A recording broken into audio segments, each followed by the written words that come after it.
Being a man trying to navigate relationships in the modern world feels like walking through a minefield where the map keeps changing. There's this overwhelming sense of isolation that so many men experience today, combined with frustration and a deep feeling of being misunderstood. When you're sitting alone in your apartment, scrolling through images of people who seem to have it all figured out, it's easy to believe that finding a romantic partner is the golden ticket that will solve everything. Look around at what society shows us. There are images everywhere of men surrounded by attractive women, living in beautiful locations, experiencing moments that seem filled with joy and excitement.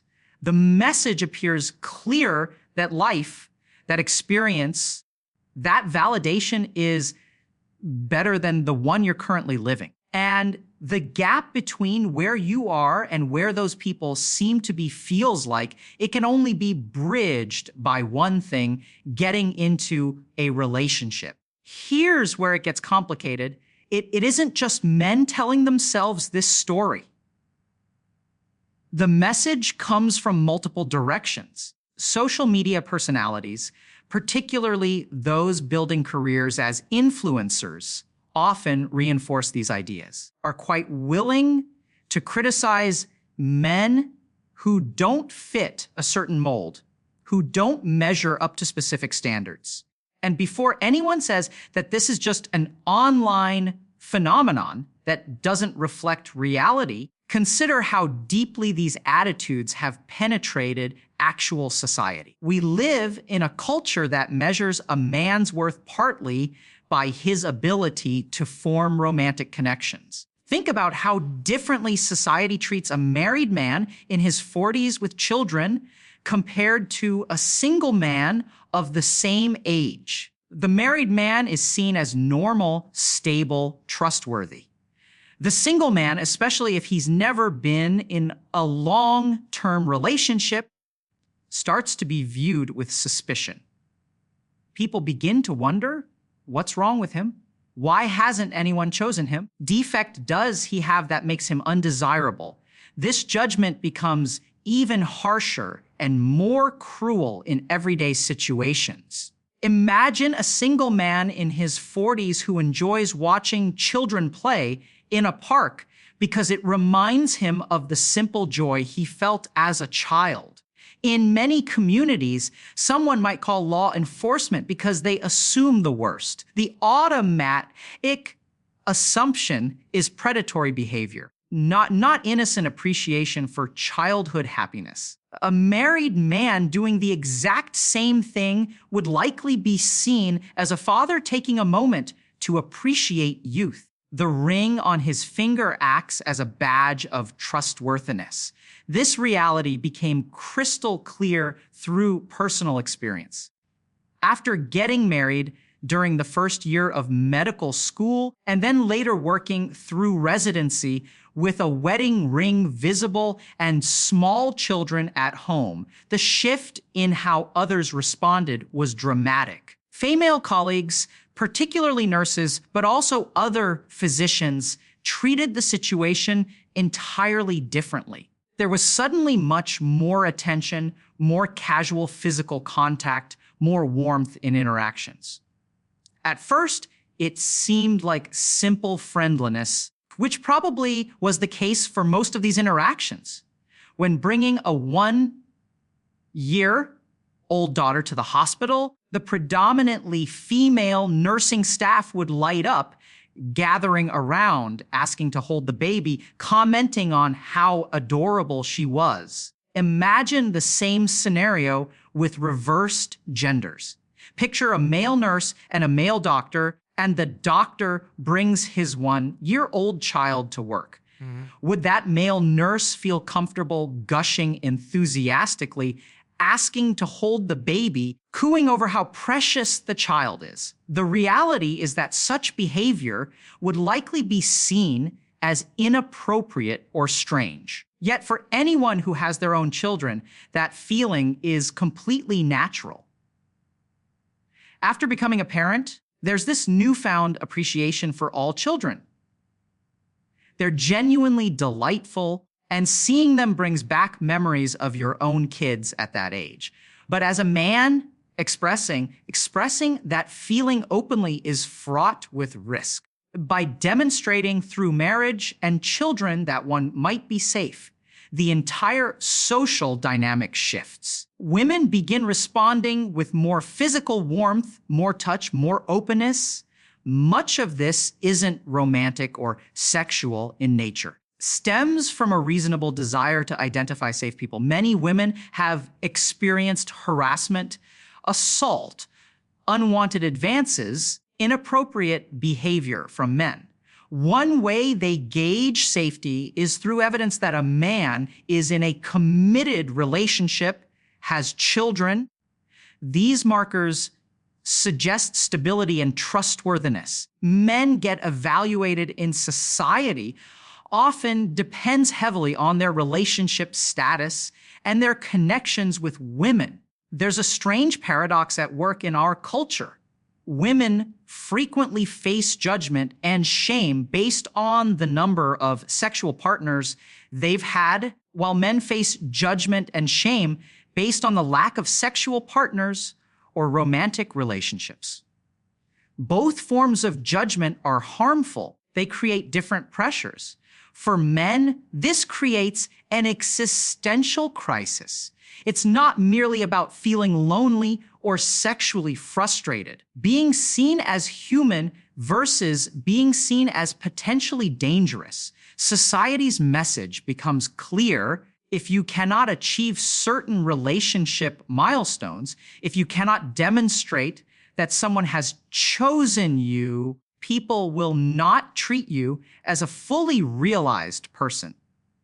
They will treat you as a potential threat. Media amplifies this message constantly.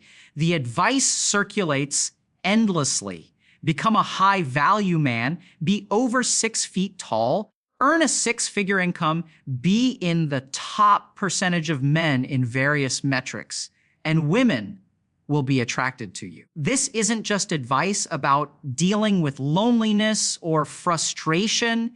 It's framed as a requirement for being treated as human, being labeled as creepy or predatory or dangerous. The underlying message is terrifying in its implications. If you cannot achieve these physical characteristics, some of which are determined by genetics and cannot be changed, if you cannot reach these financial milestones, if you cannot display these symbols of success, then you will never find a partner. And if you cannot find a partner, society will not recognize your humanity. You will be categorized as a predator by default. This pattern has been showing up increasingly in coaching and therapeutic settings. Men come forward expressing that they're alone, dealing with intense negative emotions, uncertain how to begin forming connections, facing constant rejection, struggling with addiction to technology and online spaces. Many of them have been trying very hard for a very long time. They've been putting in effort, working on themselves, attempting to improve, and still finding themselves stuck in the same place. These men, finding a relationship isn't about relieving physical urges. It's about being accepted by society as a legitimate person worthy of respect. The problem is that the formula society offers doesn't actually work the way it's advertised. Plenty of men who have done everything supposedly required. Some were born with favorable genetics, grew beyond 6 feet in height, achieved financial success, and still wake up one day realizing it's not enough. The promised result hasn't materialized. Some people have recognized this gap and suggest that what's missing is effort. Put in more work, they say. Try harder. This advice feels misguided when you look at the actual lives of single men today. Many of them are putting in enormous amounts of effort. The idea that single people aren't trying hard enough falls apart when you observe how much energy they're investing in self-improvement, in trying to meet people, in working on their appearance and careers and personalities.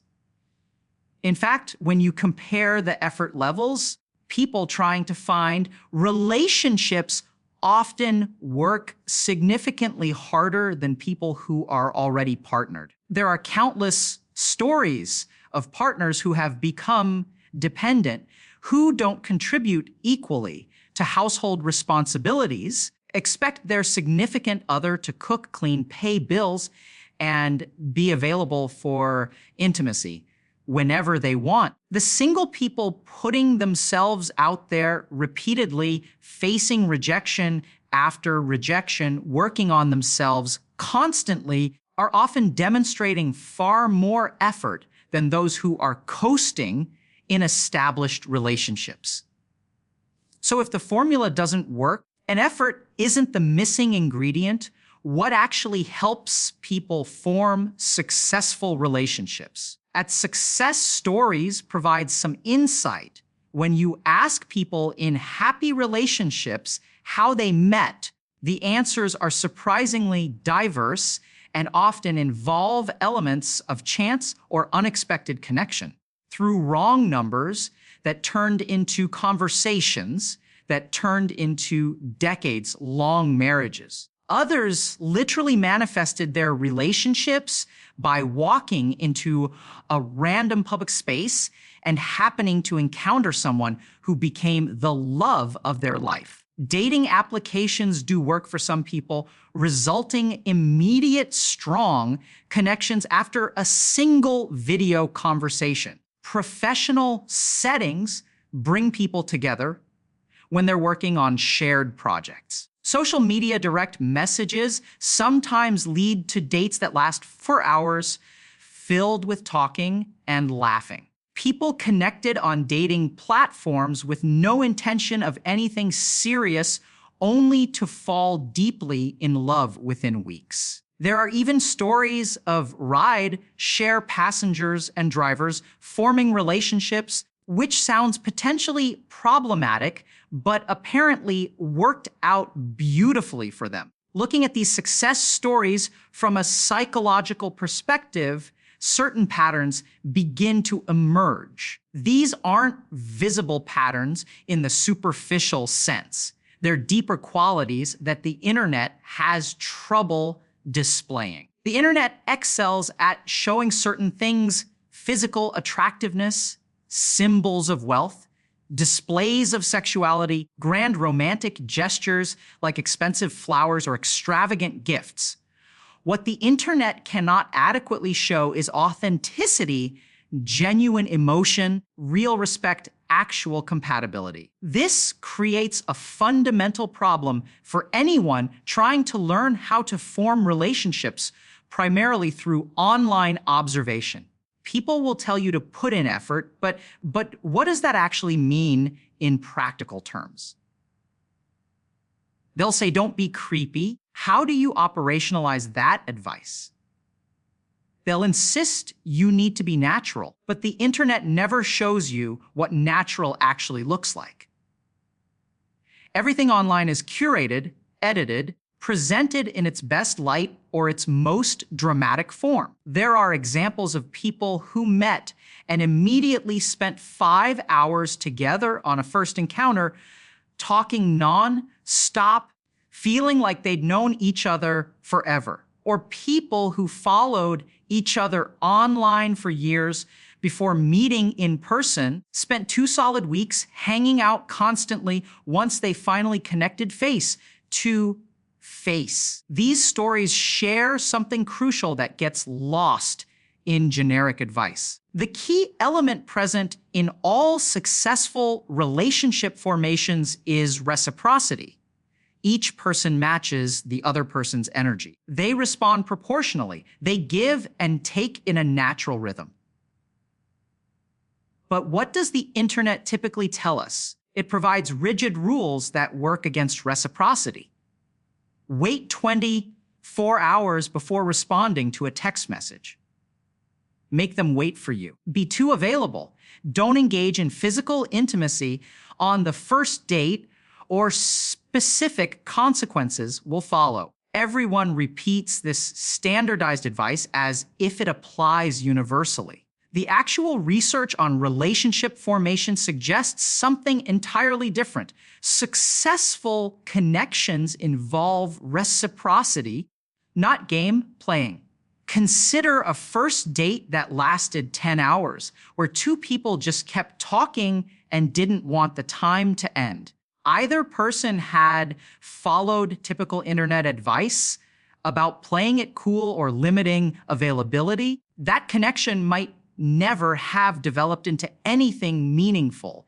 This is where generic advice becomes actively harmful. It doesn't account for individual situations, specific people, unique chemistry between two individuals. The fundamental problem with internet relationship advice is its one-size-fits-all nature. But human connection doesn't work that way. Succeeds in one situation might fail in another. What works for one person might be completely wrong for someone else. However, there is one piece of generic advice worth emphasizing: be reciprocal. Give and take. Match energy levels. When you look at terrible interaction examples that circulate online, those horrifying text exchanges that make people cringe, what do they have in common? A complete lack of reciprocity. One person sends a single message and the other person explodes with massive walls of text. Or someone thinks they're being kind, but they're actually trauma dumping, overwhelming the other person with intense emotional content that hasn't been invited. Not matching someone's energy makes them feel uncomfortable and unsafe. There's a powerful example of how this works from emergency psychiatry. During an overnight shift as a second-year resident at a major teaching hospital, there was a patient who needed assessment. The challenge was determining whether this person had depression with psychotic features or schizoaffective disorder with depressed mood. Sometimes depression becomes so severe that negative self-talk transforms into actual auditory hallucinations. The voice inside your head that tells you negative things becomes externalized into something you hear as if another person were speaking. These are literal auditory hallucinations resulting from depression, schizoaffective disorder. On the other hand, primarily a psychotic disorder like schizophrenia, characterized by delusions, paranoia, and hallucinations, with depression layered on top. The challenge is that both types of patients present as depressed and hallucinating. How can you determine which condition came first? Is the hallucination a result of depression? Is the depression layered onto an underlying psychotic condition?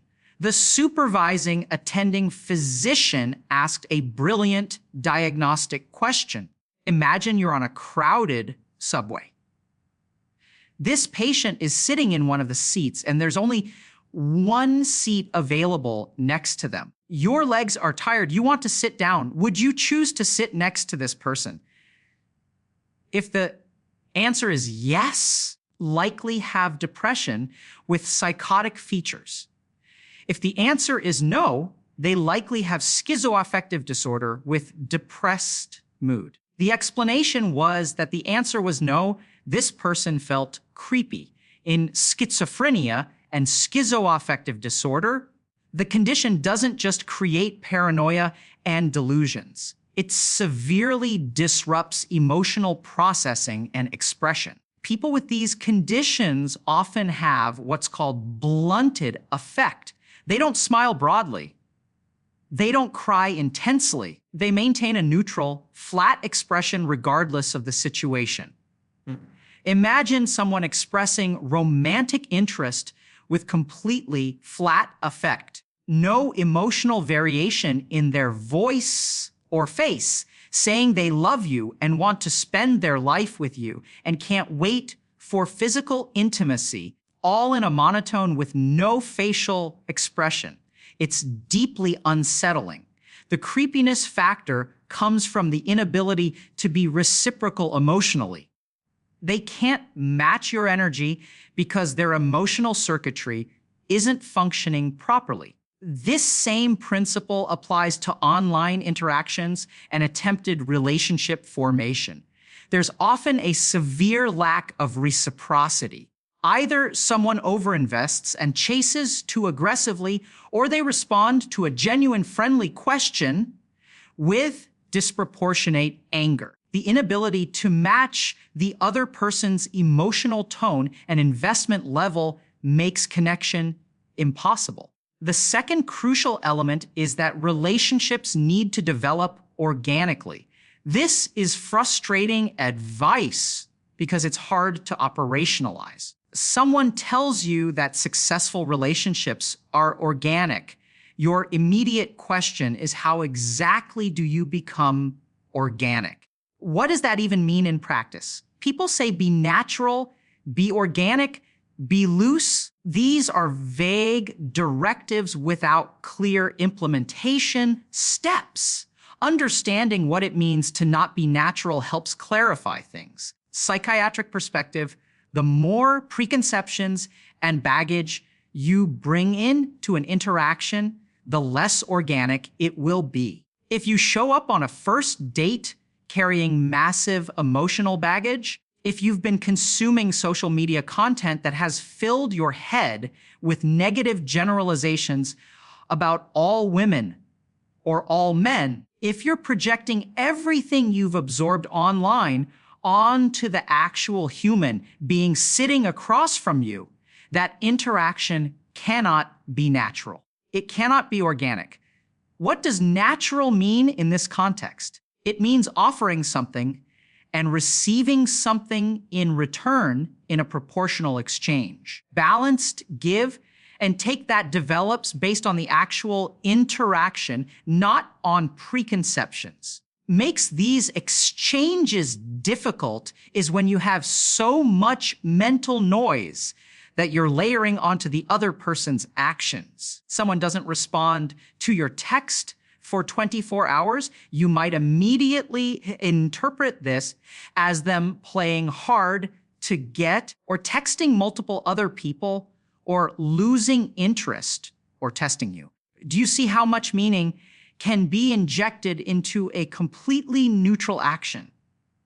Someone might have been busy at work, or their phone died, they were dealing with a family emergency, or they simply didn't see the message. Instead of receiving their response neutrally when it comes, you've built up an entire narrative about what their delay means. A natural interaction is like a tennis game where you hit one ball over the net, they hit one ball back, you hit one ball over, they return one ball. But what often happens is you hit one ball over, you read way too much into that one ball, and then you send 15 balls back rapid fire.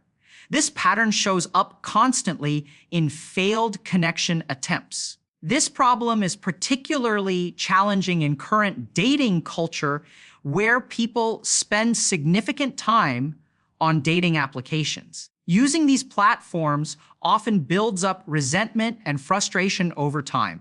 Eventually, that accumulated negativity has to go somewhere, and it gets projected onto whatever unfortunate person happens to match with you. They become the recipient of all your built-up baggage and disappointment, even though they've done nothing to deserve it.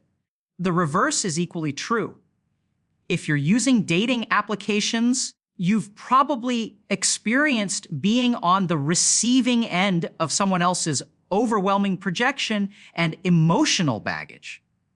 You match with someone, friendly message, and get hit with an avalanche of intensity or anger or bitterness that has nothing to do with you personally. There's also troubling evidence, though admittedly anecdotal, from clinical practice, healthy existing relationships getting poisoned by social media influences. There have been cases of women whose husbands started following particular male influencers promoting certain ideologies about male dominance and traditional gender roles. This content drastically changed how these men behaved toward their wives. In some tragic cases, these marriages ended in divorce specifically because of how social media content altered one partner's behavior.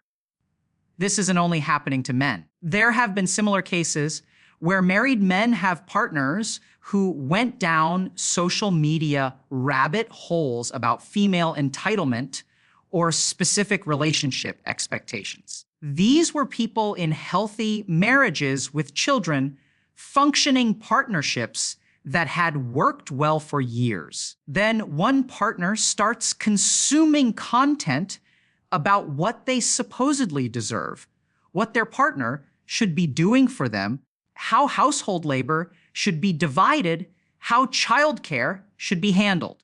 They go down this rabbit hole and suddenly their natural organic interactions that had been working fine for 15 years get infected with this external layer of expectations and resentment. This too has led to divorces. So if the goal is to be reciprocal and organic and natural, how do you actually accomplish that? How do you come across as safe rather than threatening? This is especially challenging when you're already being judged for being single in the first place.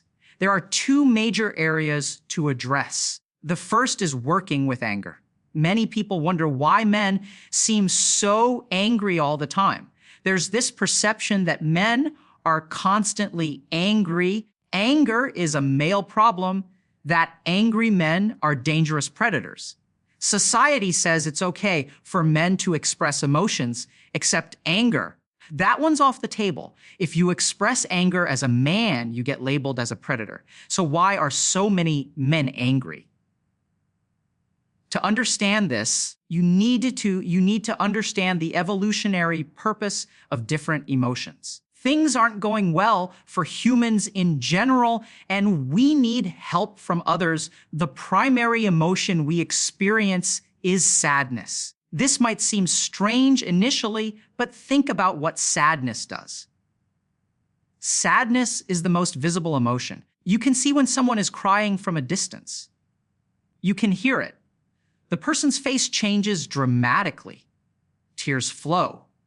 Their nose runs. Sound of sobbing carries. Sadness is designed evolutionarily to recruit aid from outside yourself. When you're sad and crying because your romantic relationship ended, what ideally happens? Your friends show up and support you. They take you out, take care of you, reassure you that things will be okay. Sadness is a signal requesting help from your social network. Unfortunately, in modern culture, if you're a man who cries, unless you're a conventionally attractive or high-status man shedding a calculated amount of tears before taking action yourself, sadness isn't really acceptable. Many men, a tragic number of men in therapeutic settings, describe what happens when they express sadness. To cry once.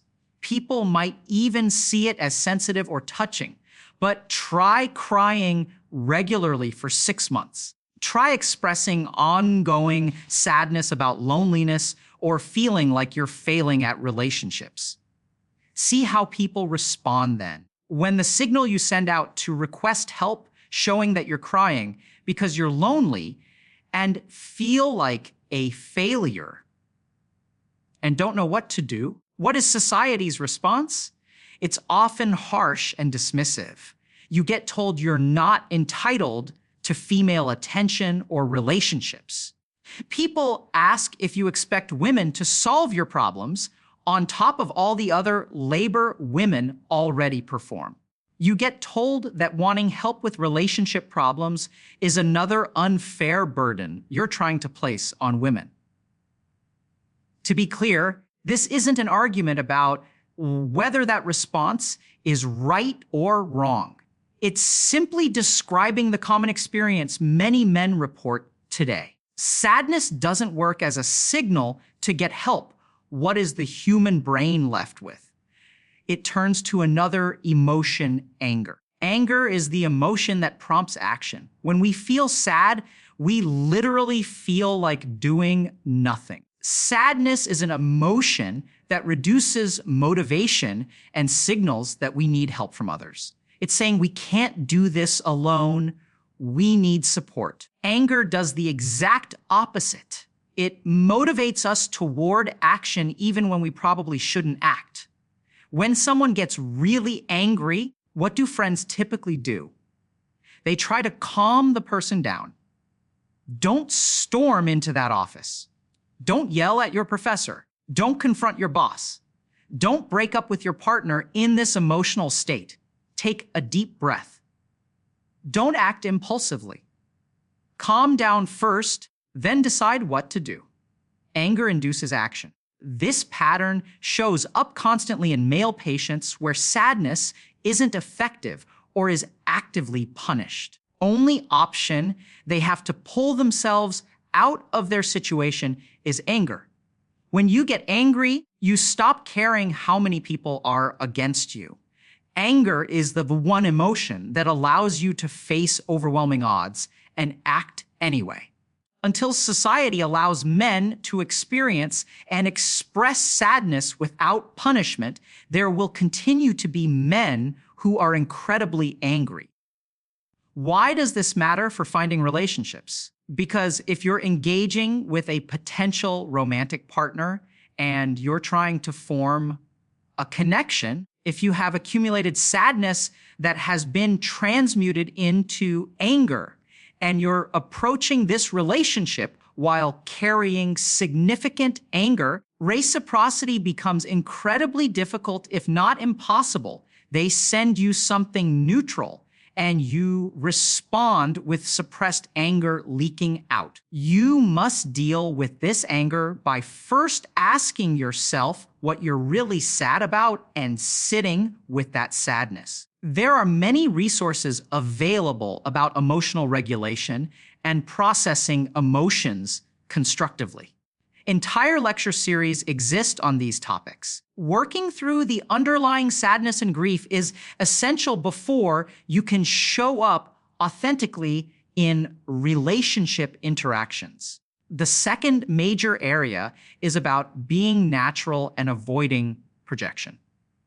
The more you project onto a potential relationship, the less you treat the other person like an actual individual person, and the more you treat them like a representative of ideas that social media has taught you, the harder time you're going to have forming genuine connections. You're not responding to a human being. You're responding to a projection of a human being. Understanding projection is crucial. If you look at certain male-focused online communities that promote specific ideas about male status and female behavior, often hear claims that women are purely transactional, only looking for the highest value male, incapable of genuine love. These communities sometimes claim that women were capable of real partnership before feminism back in the 1950s, but that modern women have lost this capacity. This is projection. Projection occurs when you have a feeling that you don't like, and that feels too overwhelming to hold. You take that feeling and project it outward, placing it on someone else, so you can blame them for it instead of dealing with it yourself. What is that feeling? Often it's feeling unlovable, feeling rejected, feeling like a failure. If you are unlovable, then logically no one will love you. That makes sense as a progression. Feeling fundamentally unlovable is incredibly painful psychologically. It's almost unbearable to sit with that core belief about yourself. Instead of sitting with your own sense of being unlovable, you take that quality and project it outward. Other people are incapable of love. It's a subtle switch. The absence of love in your life isn't because you're unlovable. It's because other people cannot love. There's no love in your relationships, but instead of it being your fault, you make it their problem. Capable of love, that's why the relationship is failing, not because of anything about you. This is projection in action.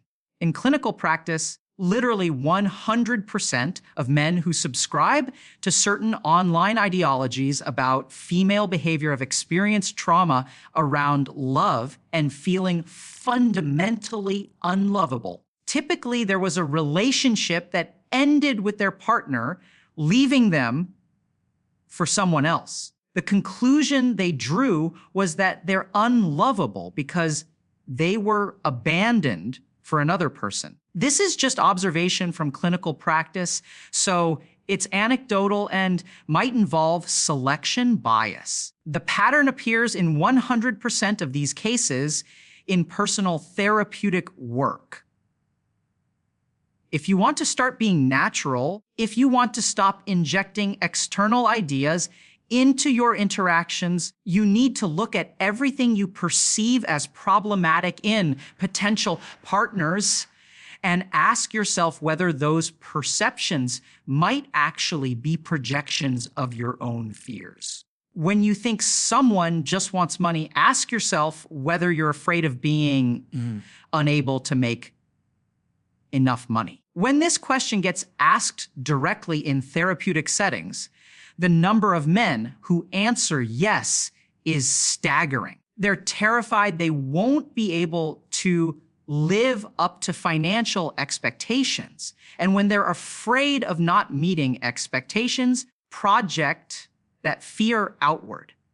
If you're struggling to find a romantic partner, things are significantly more complicated than simple formulas suggest. As straightforward as being a certain height with a certain income and certain physical attributes. Despite what some might claim, most of those attributes aren't nearly as important as we've been led to believe. Instead, focus on two core principles: reciprocity and being natural. Match the energy that other people give you. Don't over-invest before they've shown similar investment. Don't respond with intensity to casual interactions. Let things develop at a pace that feels comfortable for both people.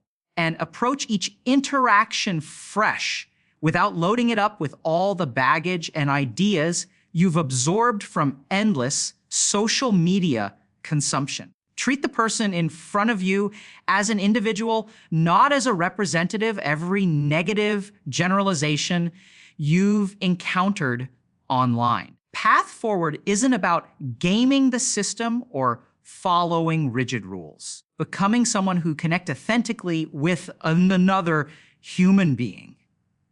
That requires working through your own emotional material, especially anger and the sadness underneath it. It requires recognizing when you're projecting your own fears onto others. It requires showing up as yourself and allowing reciprocal exchange to develop naturally. This is genuinely difficult work, especially in a society that judges single men harshly and treats relationship status as a measure of worth and safety. The judgment isn't fair, it is real. The answer isn't to become bitter about that unfairness, even though the frustration is understandable. The answer is to work on yourself not to meet some external checklist, but to become capable of authentic connection. Relationships that work, relationships that last, relationships that bring genuine fulfillment aren't built on meeting arbitrary criteria or playing games, or following scripts. They're built on two people who can be reciprocal with each other, who can be natural together, who can show up authentically without overwhelming projection or emotional baggage dominating every interaction. The work is internal before it's external. Deal with your anger by accessing the sadness underneath. Deal with your projections by recognizing your own fears and insecurities. Develop the capacity to match other people's energy rather than steamrolling over them with your intensity or pulling back with artificial unavailability. Learn to see people as individuals rather than as representatives of categories you've learned about online. This isn't easy, and it's not quick. There's no formula that guarantees results because relationships aren't transactional in the way that social media sometimes suggests. They're organic developments between two specific people who have compatibility and chemistry and mutual investment. You can't force that to happen, but you can make yourself capable of it when the opportunity arises. The current landscape of dating and relationships is undeniably challenging, especially for men who feel they're starting from behind or who have experienced repeated rejection. The loneliness is real. The frustration is real. The judgment from society is real. But the path forward isn't through bitterness or anger or adopting ideologies that blame entire categories of people for your struggles. The path forward is through genuine self-development, emotional processing, and learning to connect authentically. It's through recognizing when you're being reciprocal versus overwhelming or withholding. It's through showing up naturally rather than with layers of projection and preconception. It's difficult work, but it's work that actually leads somewhere positive.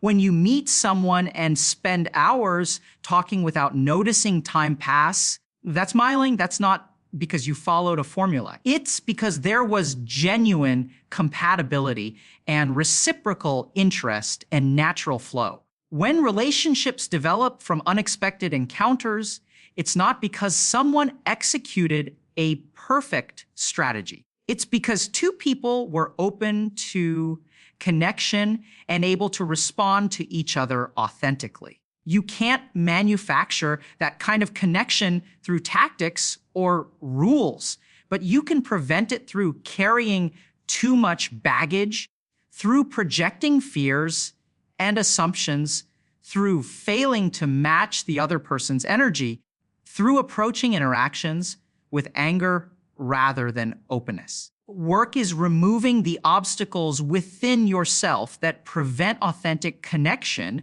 from developing when the opportunity arises. Society's judgment of single men is unfair and harsh. Way men are viewed with suspicion when they don't have visible markers of being chosen by a partner is deeply problematic. Automatic assumption that single men are potentially predatory while partnered men are trustworthy is a terrible standard that causes real harm. You can't control society's unfair judgments. You can only control your own development and how you show up in interactions. Focus on becoming someone who can be reciprocal and natural. Work through your anger and sadness. Recognize your projections. Learn to see people as individuals. Develop genuine emotional regulation skills. Build a life that has meaning and purpose beyond finding a partner. You're not desperate and carrying that desperation into every interaction. The promise of social media advice that following certain rules will definitely result in relationship success is false. There are no guarantees. Developing the capacity for authentic connection, for reciprocity, for showing up naturally without overwhelming projection. These things genuinely increase the likelihood that when you encounter someone compatible, something meaningful can develop. The work is hard because it requires honest self-examination and emotional processing. It requires looking at uncomfortable truths about yourself, about your fears, about your anger, and where it comes from. It requires giving up the comfortable narrative that all your relationship struggles are someone else's fault. Some external category of people is fundamentally flawed. But this work is also empowering because it gives you something you can actually control. You can't control whether any specific person will be interested in you. You can't control society's unfair judgments. You can't control the random elements of timing and circumstance that affect whether you meet compatible people. You can control your own emotional development, your capacity for reciprocity, your ability to show up authentically. The men who successfully form meaningful relationships aren't necessarily the tallest or the wealthiest or the most conventionally attractive. They're the ones who can connect authentically, who can match energy appropriately, approach interactions without overwhelming projection or baggage. They're the ones who have worked through their anger and accessed the sadness underneath. They're the ones who see potential partners as individual human beings rather than as representatives of feared or desired categories. This isn't about lowering standards or settling. It's about approaching relationship formation from a psychologically healthier place. Being someone that another person could actually connect with, rather than being so wrapped up in anger and projection and rigid expectations that genuine connection becomes impossible. The current cultural moment is genuinely difficult for relationship formation. Technology has changed how people meet. Social media has created unrealistic expectations and promoted harmful generalizations. Economic pressures have increased stress and reduced the time and energy people have available for relationship development. Dating applications create a paradox of choice that makes everyone feel replaceable. The judgment of single people, especially single men, has intensified. All of these factors are real external challenges. But even within these challenging circumstances, relationships still form. People still meet and connect and build meaningful partnerships. Those successful connections happen when two people can be reciprocal with each other, can interact naturally without overwhelming projection, can match each other's energy and investment level. Becoming capable of that kind of interaction requires internal work. It requires dealing with accumulated anger by accessing and processing the sadness underneath. It requires recognizing projections by identifying your own fears. It requires developing emotional regulation so you can show up consistently rather than oscillating between withdrawal and overwhelming intensity. Is challenging, but it's work that actually addresses the real obstacles to connection. External rules about waiting specific amounts of time before responding to messages or presenting yourself in calculated ways, meeting arbitrary criteria about height or income, these things miss the point. They're trying to optimize the wrong variables. What actually matters is whether you can show up authentically, match someone else's energy reciprocally, allow organic development of connection without drowning it in projection and baggage. That's what all the success stories have in common. Not following specific formulas, but being capable of genuine connection when the opportunity arose. If you're struggling with loneliness and frustration and feeling judged by society for being single, the answer isn't to double down on anger or adopt ideologies that blame others for your struggles. The answer is to work on yourself in ways that actually address the psychological obstacles to connection. Process your emotions honestly. Recognize your projections. Develop the capacity for reciprocity. Learn to see people as individuals rather than as representatives of feared categories. This is hard work that takes time and often benefits from professional support. But it's work that leads somewhere meaningful. It develops capacities that serve you not just in romantic relationships, but in all human connections. It makes you someone who can show up authentically in the world rather than being driven by unprocessed anger and overwhelming projection. The cultural challenges are real and significant. The judgment of single men is unfair and harmful. The difficulty of forming relationships in the current environment is genuinely harder than in previous generations. Within that challenging context, some people are still successfully forming meaningful partnerships. The difference isn't about meeting arbitrary external criteria. It's about internal capacity for authentic connection. Focus on what you can control. You can't control whether any particular person will be interested. You can't control society's judgments. You can't control all the random factors that affect whether you encounter compatible people. You can control your own psychological development. You can work through your anger and access the sadness. You can recognize your projections by identifying your fears.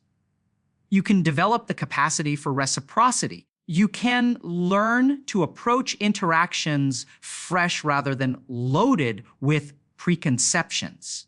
That's the work that actually matters. Not optimizing superficial characteristics or following rigid rules, but becoming someone capable of authentic connection. Difficult work that requires honesty and vulnerability and persistence, but it's work that genuinely increases the likelihood that when opportunity arises, something meaningful can develop. Promise of simple formulas is seductive but false. The reality is more complex and more challenging, but it's also more hopeful because it puts meaningful change within your control. You can't become taller through effort. You can't always dramatically increase your income, but you can work through emotional baggage. You can recognize projections. You can develop reciprocity. You can learn to be natural. That's the real path forward. Not through anger or blame or rigid rules, through genuine psychological development that makes authentic connection possible. It's harder than following a formula. It actually works. And the capacities you develop serve you throughout your life, not just in romantic contexts. So take the work seriously. Process your emotions honestly. Recognize when you're projecting. Develop the capacity to match other people's energy. Learn to show up naturally without overwhelming preconceptions. Build a life that has meaning beyond finding a partner. Become someone capable of genuine reciprocal connection. That's how relationships actually form. Not through tactics or strategies, through two people capable of authentic connection, finding each other and allowing something to develop organically. You can't force it to happen, but you can make yourself capable of it. And that capacity makes all the difference.